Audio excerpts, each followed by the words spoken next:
Let's call the special call meeting order. Let's call the special call meeting order.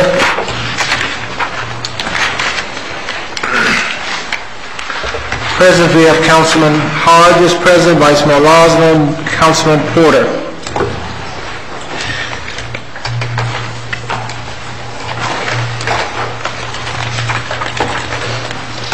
The special call is in reference to an ordinance of the City of Homestead, Florida, adopting the Southwest Neighborhood Master Plan and rezoning approximately 357 acres within the Southwest Neighborhood Master Plan area to Plan Urban Neighborhood PUN for property generally located east of the Southwest 187th Avenue, Redland Road, west of US 1, south of Southwest 320th Street, Mark Drive, and north of Southwest 328th Street, Lucy Street, as legally described in Exhibit A, and providing for an effective date.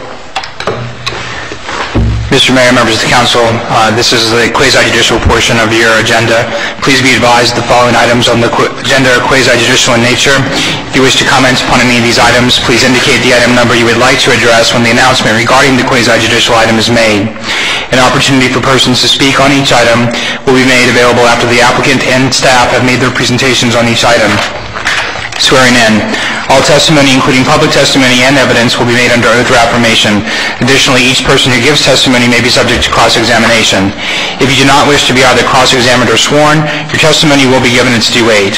The general public will not be permitted to cross-examine witnesses, but the public may request the council to ask questions of staff or witnesses on their behalf. The full agenda packet on each item is hereby entered into the record. Persons representing organizations must present evidence of their authority to speak for the organization. Further details of the quasi-judicial procedure may be obtained from the clerk. In accordance with Code Section 2-591, any lobbyist must register before addressing the council on any of the following items. At this time, council members must disclose any ex parte communications concerning any item on this agenda.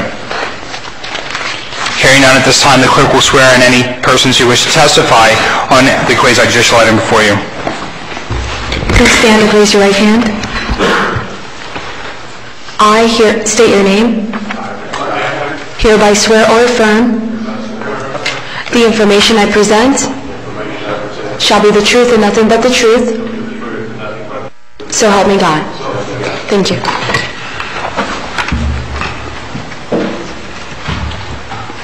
After how many years we finally got this to the final stage for approval?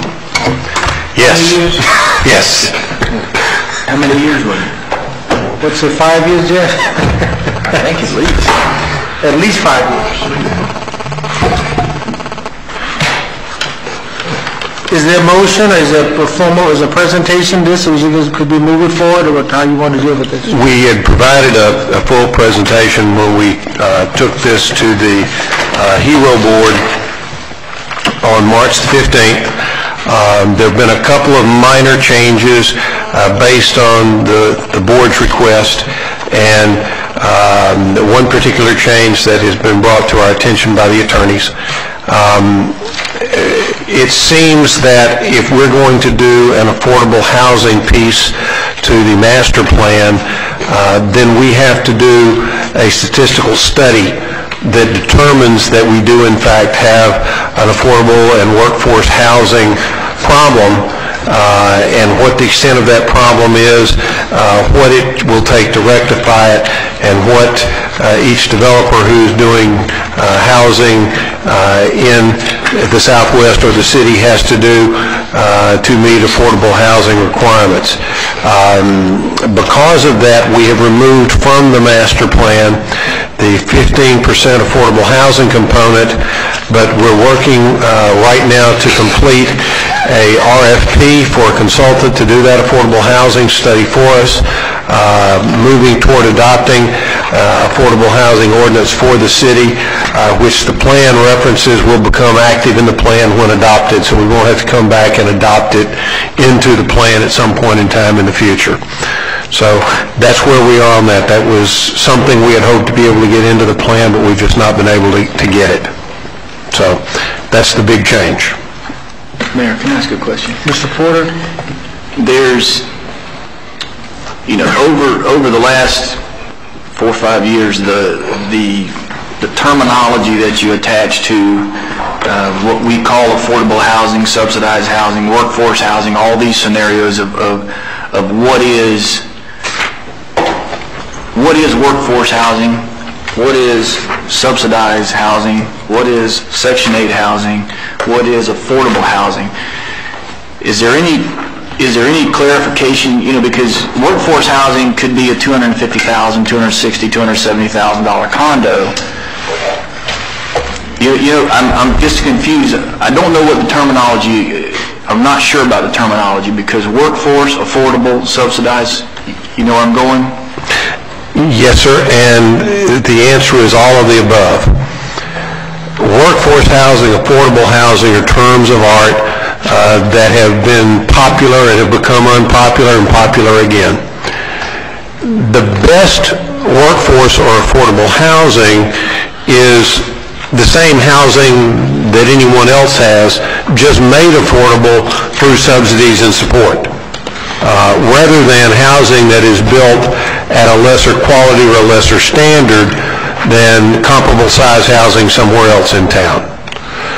You try to, in creating workforce or affordable housing, which is interchangeable terms, assist a family to obtain either ownership or entrance into rental housing that is beyond their own single economic ability to obtain through some type of subsidy. It may be a Section 8 rental voucher where the HUD pays the difference between what the family can afford and what the rental unit costs based on family size and so forth. HUD's not going to give somebody a voucher to where they can get into a $500,000 home with a 3-person family. That's not what's considered typically suitable. Suitable is something that is based on family size and family configuration. A family of 4 with a son and a daughter will probably be configured for a 3-bedroom home. They won't be put in a 5-bedroom home, and they shouldn't be put in a 2-bedroom home. So the home that they're in is what's called suitable for their family size and configuration, and then through Section 8 they receive a voucher that pays the difference between what they can afford spending no more than 30% of their own income and what the unit costs. There are also Section 8 based units, which we have some over on the east side of town, where HUD assisted in the construction of the units through a subsidy for construction costs through the Section 8 program. And for some period of years, those apartment owners have to provide that housing at a level that families can afford so that they're paying no more than 30% of their income for a suitable apartment. So housing is made affordable or made into workforce housing by a lot of different ways, some of which is subsidies. Subsidies one time, as in helping the family with down payment assistance so that they can afford to get in a house that they can then pay for themselves on a monthly basis out of their own income. But down payment assistance of some kind was provided up front, which means that instead of having a $250,000 mortgage, they only have a $175,000 mortgage, which they can then afford to pay out of their own resources. There is no ongoing subsidy. Other subsidies are ongoing. Depending upon the need, subsidy can be small or it can be great. The difficulty with great subsidies is you can't do as many of them. If all you've got is $1 million to subsidize affordable housing with this year, everybody you subsidize at $100,000 means you only subsidize 10 households. If you can do it at $25,000 or $30,000, that means you can probably do somewhere around 40 households. So those are the choices that get made when you begin to do affordable housing policies and procedures. Is how much do we want to spend per household, recognizing that the more we spend per household, the fewer households we're going to be able to assist. And what provisions do we want to make for ultimate repayment of the money so that we can assist somebody else some other time in the future with what gets repaid if certain things happen, family sells, different triggers. But affordable workforce housing, it's trying to define it other than saying it's housing that someone can afford to pay for out of 30% of their income, 30% or less of their income, plus any subsidy that may be required, either on an ongoing or a one-time basis. That's pretty much a definition of workforce or affordable housing. It doesn't have to do with the cost of the house. It doesn't have to do with the quality of the house, though those impact someone's ability to get into that structure. It has to do with the subsidy that's available, how much that person makes, and how much subsidy that person or household needs to be able to get into housing on an ongoing or a one-time basis. Okay. It makes sense. The thing that you want to be able to create a community that isn't substandard just because you're creating an affordable component or a series of affordable components in that one particular neighborhood, and that was the concern. Workforce housing is a huge issue because workforce housing could be 20% of the city employees at this particular point. So, realizing that there's some carve-outs that don't affect the quality. Is Kimberly Horn, not Kimberly Horn, the Miami-Dade Empowerment Zone, are they pretty much back in shape? Because I know they kind of dropped off and became quiet there for a little while. Well, Andre Wallace was going to be here tonight, but the director of the Miami-Dade Housing Authority has resigned, and they took his duties and formed a committee to do the things that he had been doing, because there's some tremendous problems at that agency right now. And he got assigned by the county to do some work over there, and he was really planning to be here tonight because they're our partner. But he had to be there tonight. But he said that he would be here when we have our next special call. In addition, a little further on workforce housing, on June 13th, I'm trying to get Jamie Ross to come down and speak to the committee.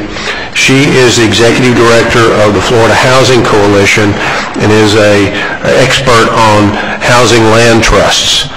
And we're looking at establishing a land trust as one of the tools in our workforce housing toolkit, if you will.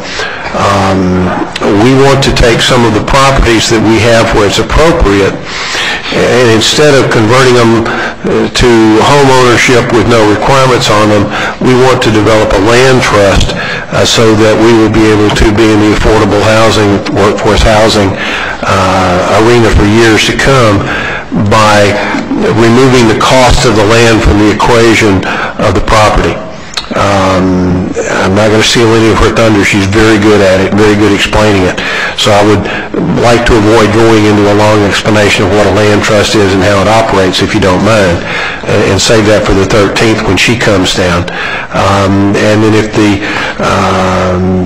committee likes the idea, we will go forward with a contract with Florida Housing Coalition to work with us in setting up the land trust. There's some funds available through the Department of Community Affairs to pay part of the cost of their doing so. We'll have to pay part of the cost. And I've already had contact with a couple of nonprofits in Miami-Dade who, if we establish a land trust, are interested in working with us to operate that land trust. Nonprofits that are development-oriented, where if we have the land and own the land, they can come in and do the development under their nonprofit so that the cost of the housing stays low, not the quality of the housing, but the cost of the housing. And then we can be providing both multifamily and single-family home ownership single-family, not interested in rental single-family housing in the community with the land trust and a nonprofit operating that land trust. Also, there are funds available at the state level that would be given to land trusts to acquire property for affordable housing.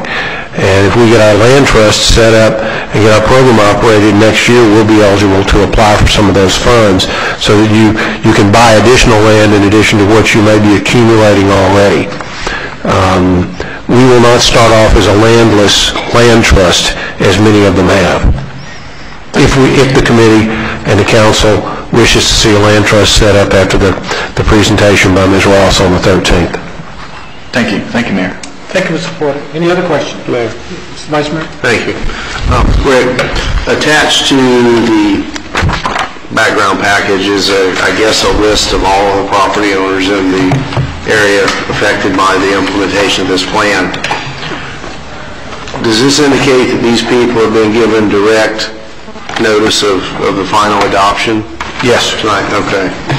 Yes, that's a list of who the mail out of the notifications went to. Okay. Tonight is the first reading. First reading, okay.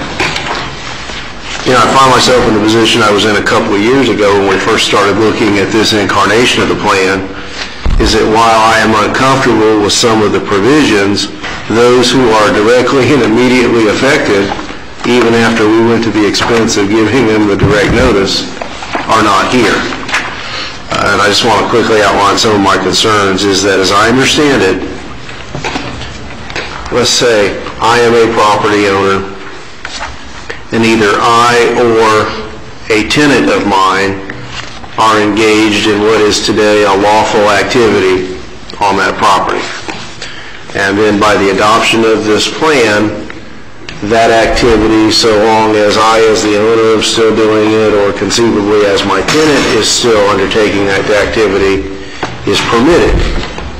But if I'm a landlord and my commercial tenant leaves, as I understand it, I am foreclosed from being able to have another tenant come in and get an occupational license to do what my last tenant had been doing because of the implementation of the plan.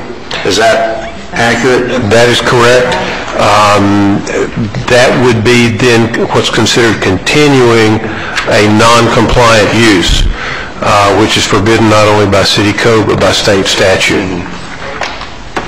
So, you know, as a property owner, unless I'm willing to convert the use, and in some cases we've gone from what I've termed heavy commercial to the neighborhood type use with maybe light business downstairs, neighborhood type business with units upstairs. I've always had kind of a philosophical problem with that, and we've not made any adjustment that so long as that owner is there, his own tenants are there, but the next owner is the one that gets locked into these rules.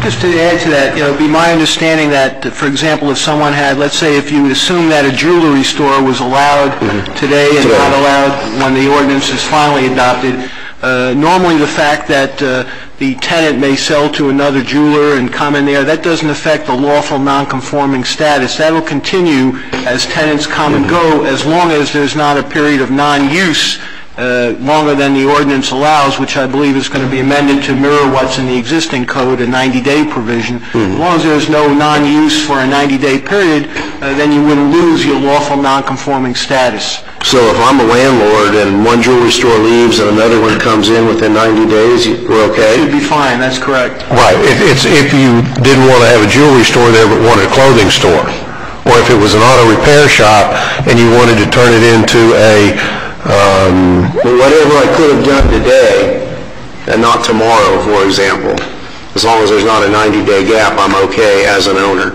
right, for the same use. For the same, it can't be similar, it's got to be the same use. An auto repair, Exact same.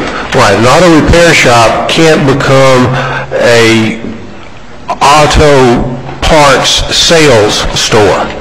They're in the same industry, but it's not the same use. Well, that would have been assuming they both would have been permitted today. If either of those uses were permitted prior to the adoption of the plan. In other words, Assuming they were. Right, and the new use was exactly the same as the old use. We're okay. We're okay. If use A left and use B came in the future, the owner's out of luck. Right.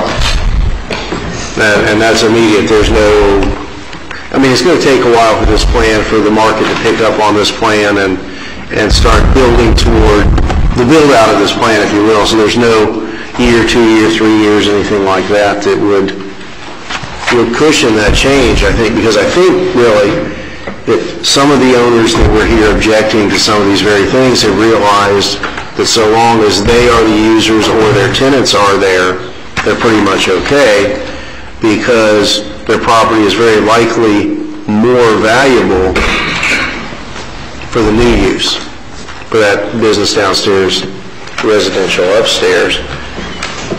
So there's no time frame built in that after this date you get whacked. It's upon adoption. Yes, sir. Adoption of this plan.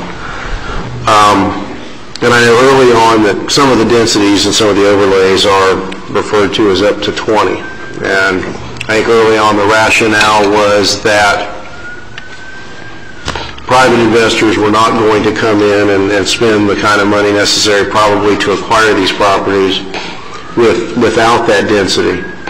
And that was probably true 3 years ago.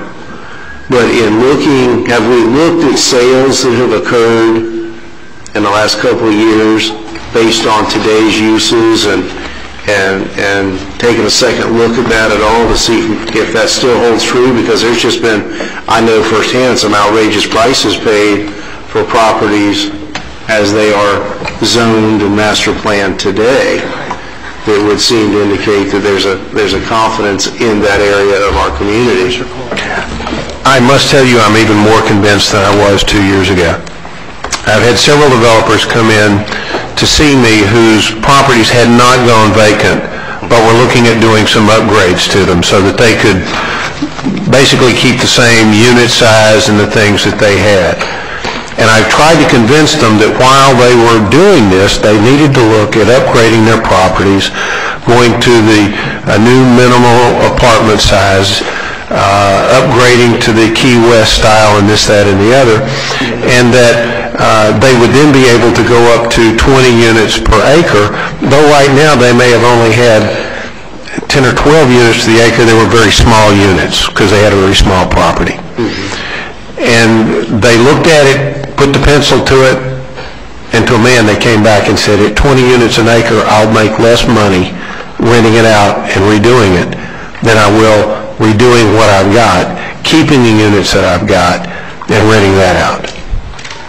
So I suspect that 20 units an acre, in at least the cases I looked at, it didn't figure out, because the cost of the reconstruction, the demolition, reconstruction, didn't figure out, even at 20 units an acre, to where that landlord would make more money by upgrading his property that far. I hope that we're going to not stay there,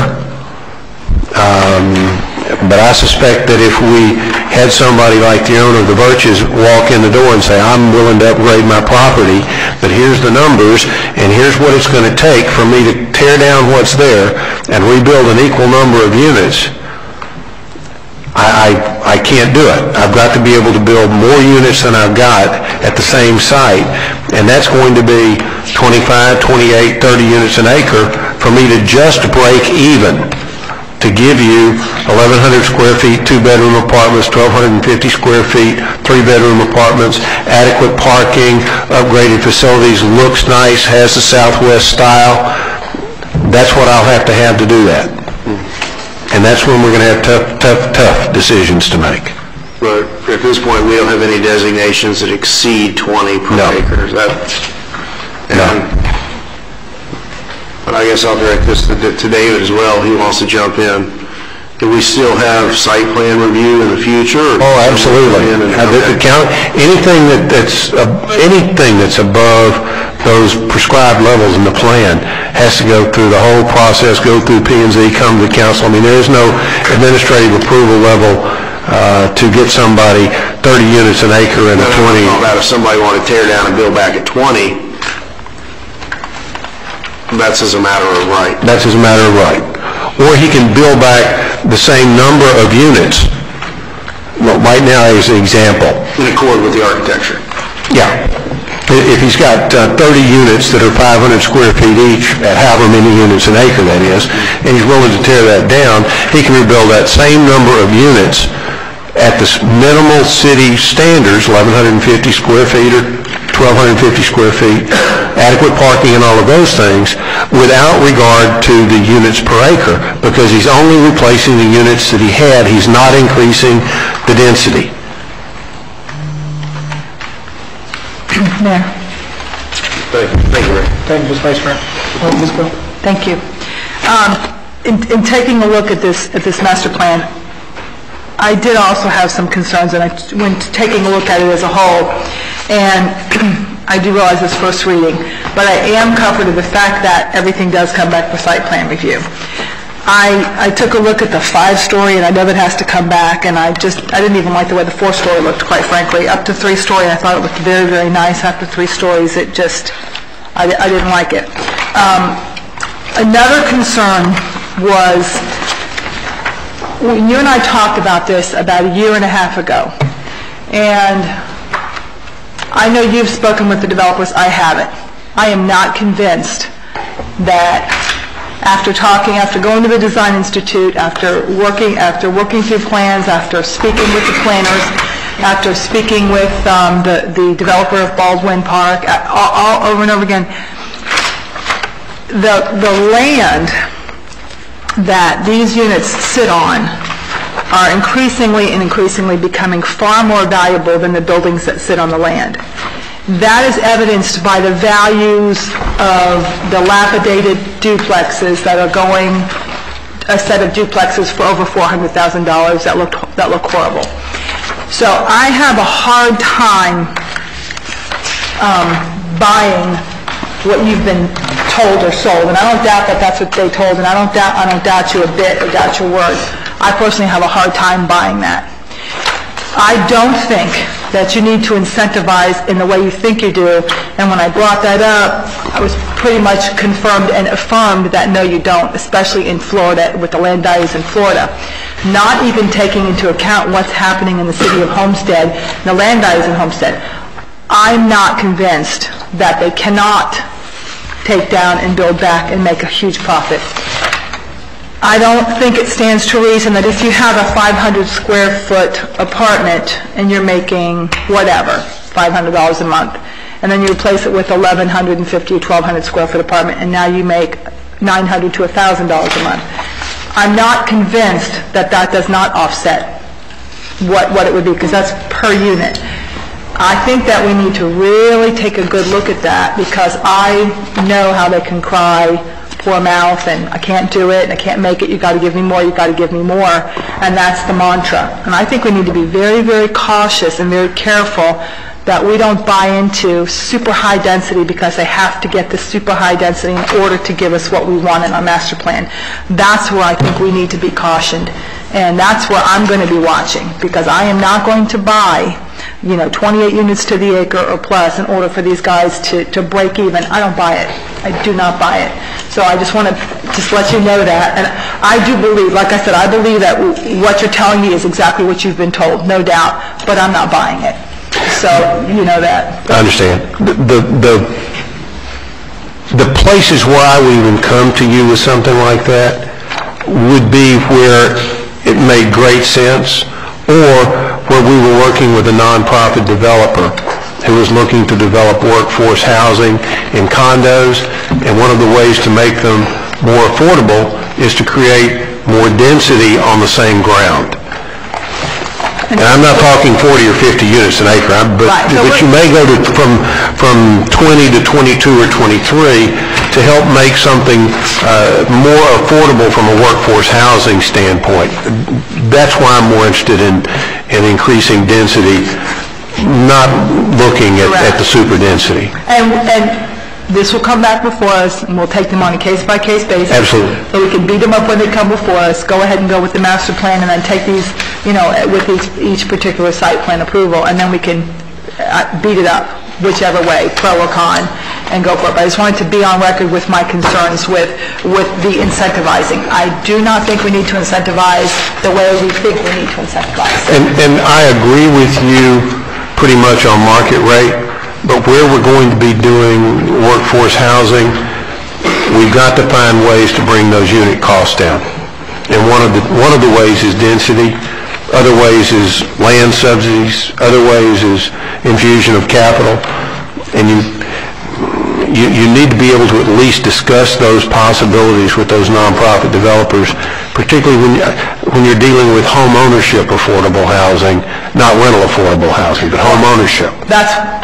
Quite frankly, I'm not interested in rental affordable housing. I am very interested in ownership affordable housing.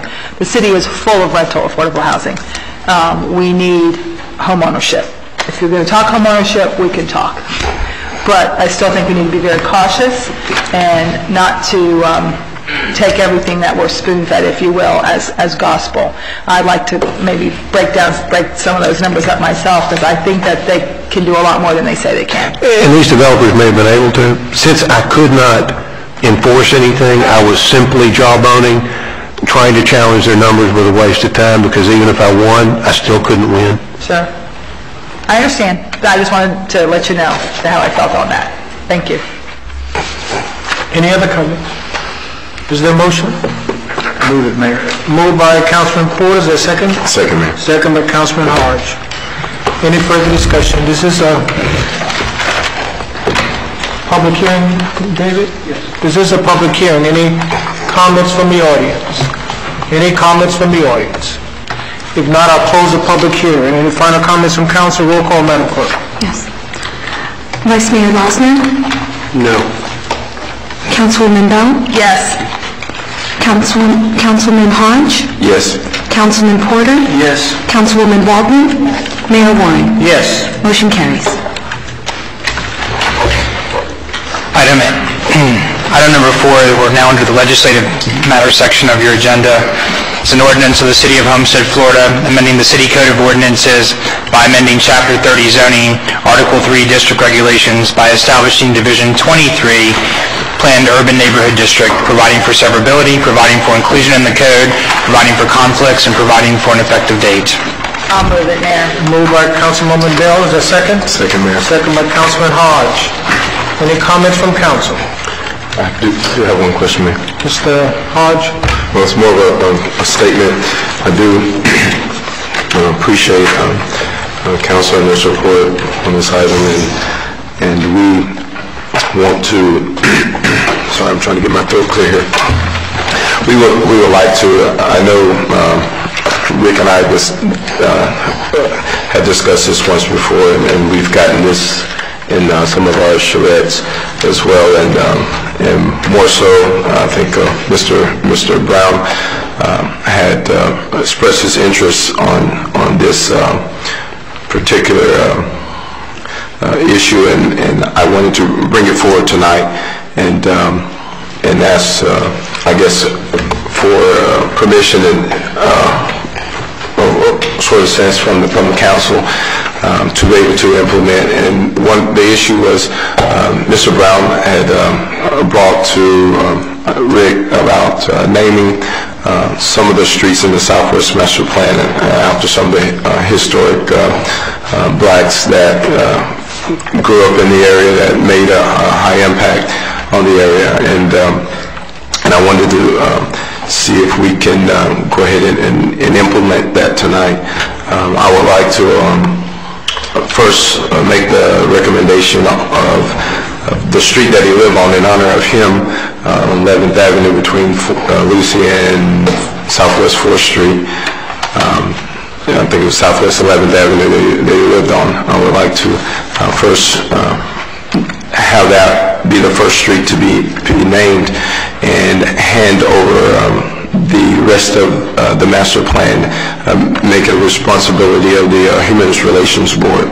I have spoken with them, and they said they would accept the responsibility if we give them that responsibility to be able to create the criteria and get a database of the names and lay them out for us and bring them to council for an approval. So I would like to be able to do that tonight with the permission of the council.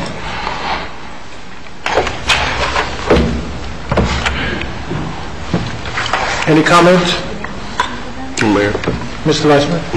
How do we implement that? It certainly crossed my mind that the first street naming should be for Mr. Willie Brown, wherever that may be, whether it's on one of the main roads or on the street, upon which he lived. I certainly support that, and if you're asking the Human Relations Board be the filtering body before those issues come here, I fully support that.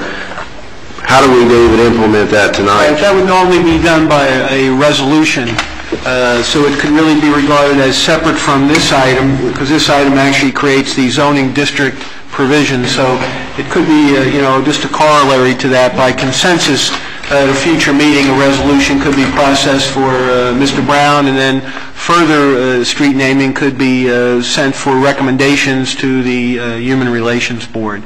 So certainly nothing wrong with bringing it up now, but it's not technically part of this item. But tonight we just get the consensus and formally adopt those two separate issues. That's correct. At the next meeting. Processed separately at the next meeting, or at least the the one on Mr. Brown could be processed at the next meeting, and the others would go through the board. Is that satisfactory? And if I may, we do have a formal city policy that was adopted by resolution on the street renaming process, and probably the thing to do would be to revisit that resolution in conjunction with the Human Relations Board, because if they're going to have to implement it, they need to have some input in any reworking or rewording of it to suit their meeting and their way of handling things. But we do have a city resolution that established a policy for street naming. And in fact, Mr. Brown had sent me a list of names some time ago, and I had sent him a copy of the resolution, because it requires those who are recommending the name of a street to provide a historical context and the reason that it is justified in naming that street after that person. And I suppose that he was gathering that information together at the time that he died, because he had told me a couple of times, I got the list, I'm still working on the list, I'm getting the stuff together for you. So somewhere he's got some information that he's already gathered up on those individuals. And I've still got a copy of the letter that I gave him, so I can share that with the Human Relations Board, assuming that they would agree with the worthiness of the same list, though that would be up to them if they're going to initiate this list. Councilman Hodge, I believe staff is proposing that staff be authorized to work with the board and council to revise that policy. So I think the consensus seems to be on that, so I think you could proceed ahead with this item. Thank you. Thank you. Thank you, Mayor. I would just hope that it's a comprehensive program, not only in the Southwest, but the Northwest and other areas. And we're losing a lot of the pioneers, and I just think that we need to have folks all over the city that we think should be recognized at that point, so it should be just not restricted to the Southwest, but overall, citywide. Oh, absolutely. The policy in place is not a Southwest policy, it's a city policy. Right. Yeah. Mr. Weissman? All right. Just want to clarify for everybody, with the exception of the density issue, I fully support the concepts and the goals and most of the elements of the Southwest Master Plan. It's sorely needed. I personally don't believe that the density that's provided is necessary for successful implementation, and I fear that by permitting that density, that in the future we will suffer some of the same issues that plague the Southwest neighborhood now. But I don't want there to be any mistake that I don't support large-scale revitalization and reconstruction and the concepts and the architectural issues that are in this plan. To me, it's about low level of density.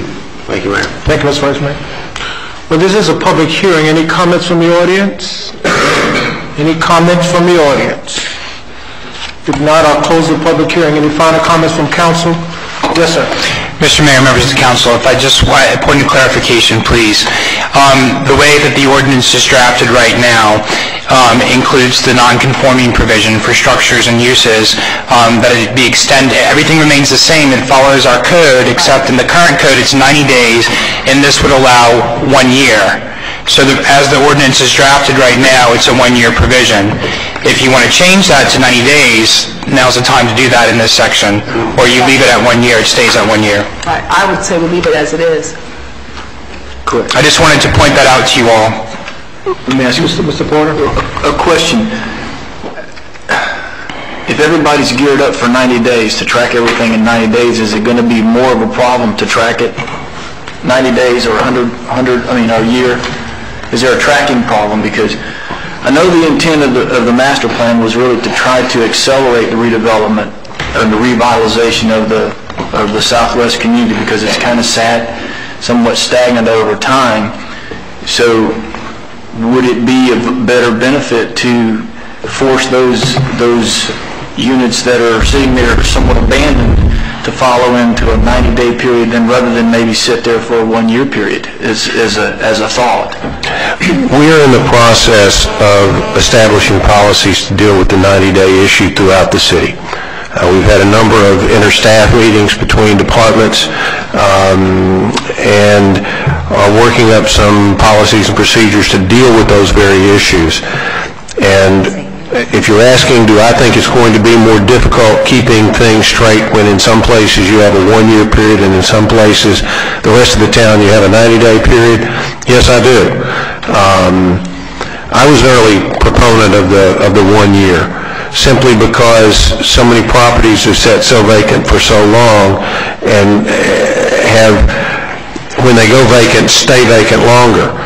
But over the last couple of years since we began that process, as the market has changed in other ways, that's not necessarily the case anymore. And I firmly believe that reverting to a 90-day policy throughout the city is to our benefit in the Southwest neighborhood in speeding up revitalization. Those properties which have stayed vacant 90 days or longer have been the atrocious properties that we needed to deal with in the worst of ways. Properties that are not so bad, they're getting reoccupied within 90 days anyway. So with rare exceptions, I don't think changing from 1 year to 90 days is necessarily going to give us a bad end. I think it will give us a good end. Well, that was the only issue, was that we were trying to escalate and speed up the process, because it has been an area of the community that's kind of just lagged behind, specifically since the hurricane. So, in the spirit of trying to continue to escalate this thing forward, that was the question. If the 90 days would be more beneficial than the 1 year, I would. Of course, I didn't make the motion, so whatever. I know we want to move this area forward quickly. Thank you, Mayor. Thank you. Question there.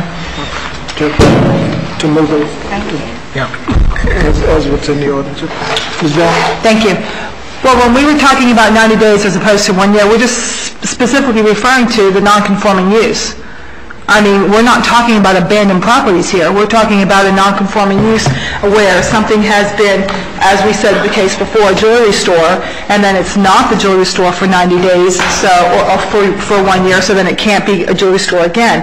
So are we crossing our wires here? I mean, we've jumped from non-conforming use to abandoned properties. Where are we here? We're at abandoned, I hate to use the term abandoned properties, they may not be abandoned, Right. They're unused properties. Well, I know, but we need to be careful, because now we're talking about an abandoned property, and it's not necessarily abandoned property. If anywhere in the city today, if the Southwest Master Plan were not adopted and these code changes were not adopted, if a property goes vacant for 90 days of non-use, before it can be reoccupied, it must be brought up to code. Fine. That being brought up to code means they may have to deal with parking issues, they may have to deal if it's rental apartment size, if it has been in a commercial or industrial use, and it is not a commercial or industrially zoned property, it means it can't be reoccupied for that purpose, because it remained vacant for 90 days or longer. It lost any and all, if you wish to call it, grandfathering in any and every way. Right, and we're not changing that. What I'm saying is I didn't want us to cross over. No, that's different from the issue of where the use of the property is non-conforming in and of itself. Right. Because of land use. You've got a residential structure in an industrial area or a commercial business in a residential area. But the first thing we talked about earlier was where it's still an apartment in an apartment-allowed area, but it needs to be upgraded and it goes vacant. It still, though it can be reused for an apartment, must be brought up to code for apartments. Before we were talking about a situation where once it goes vacant, it can't be reoccupied for that prior purpose because of a land use conflict, not because of a code conflict. Okay. So what we're talking about here is if it's reusable for the purpose for which it was used and stays vacant for 90 days or longer, it just has to be brought up to code to be reoccupied. And that's fine. Now, I have one more question too. The Vice Mayor alluded to density, and everything that I've read in the Southwest Master Plan, we don't have a lockdown on this. I mean, from what I'm saying, as far as this could be up to here and up to this particular, we're going up to 20 for the most part, yes? Depending on the category. Right. Single family is 6 units per acre, right, or a lot size of 5,000. Right, right. Downtown mixed use, neighborhood mixed use are 15 units per acre. Right. Traditional multifamily is 20 units per acre. If you wish to build residential on top of commercial, you're limited to the same thing as a downtown mixed use, which is 15 units per acre. So the only place it's 20 units per acre is in the traditional multifamily. Right. I wanted to make sure that that's exactly where we were, because that was the max. Yes. Thank you. That's all I want to know. And just for clarification, we're defining that as net land. In places in the east, when they allowed them to determine the density per acre, they could count the streets, they could count the water retention area, they could count if the street already existed out to the middle of the road. No, this is the land within your parcel. Very good. Very good. Thank you. Roll call, Madam Clerk. Councilwoman Bell? Yes. Councilman Hodge? Yes. Councilwoman Baldwin? Vice Mayor Losner? No. Mayor Warren? Yes. Motion carries. Mayor, if I might interject for a second. James, is it clear? No, I was going to say, I'm not clear if that vote was for the 90 days or for the 1 year. No, that was for the motion as it stood. It was a 1 year. That was For the 1 year, okay. As drafted, the ordinance does include a 1 year That was the loss of original motion. non-conforming status. 1 year.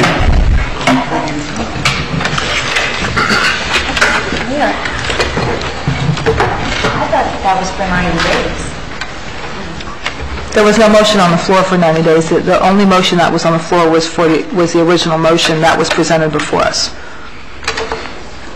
So we're going, do we need to? Well, Mr. Sykes, you said 90 days. I beg your pardon? Didn't you say 90 days was your recommendation? Yeah, 90 days was my recommendation, but it's obviously the will of the council. Well, I understand that, but Did anybody ask the council? You need a motion to ask for 90 days as opposed to 1 year? the motion was on the floor. We just want to be clear what the council intent is. Does the council want to keep the proposed draft, which includes a provision that non-conforming use or structure status is not lost by a discontinuance of time unless it's more than 1 year, or do you want to revise that to require that a loss of non-conforming status could occur after 90 days of non-use?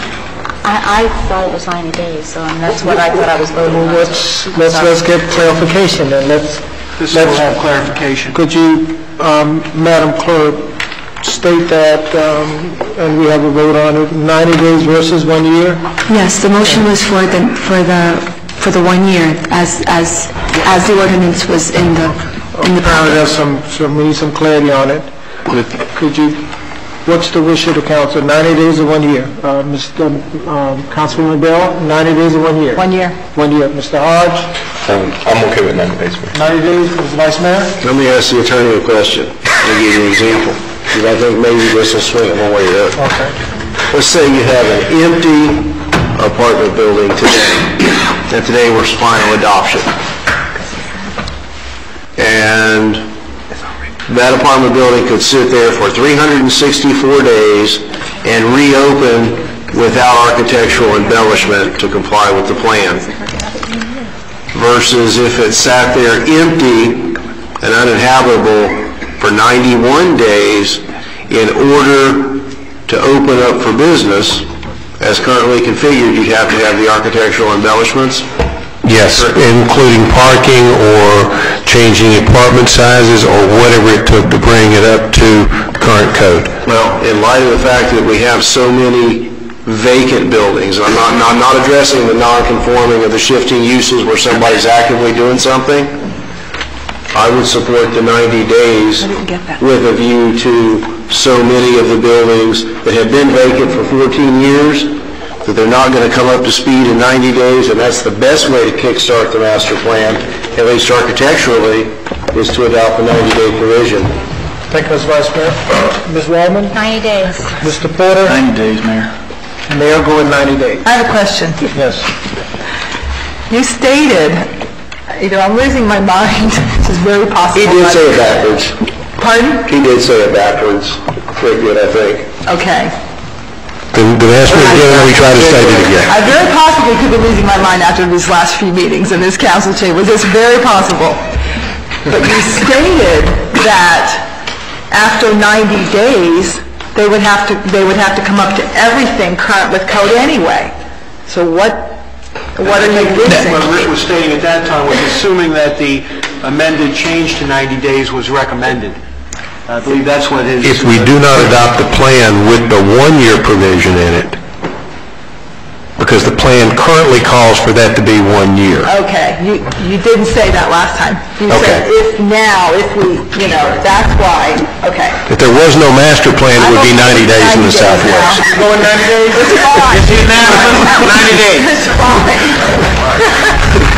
The record will show that the council intent was that the 90-day clause be utilized. Thank you. Thank you. And thank you all very much. This ends the special call meeting. We're going right into the committee of the whole.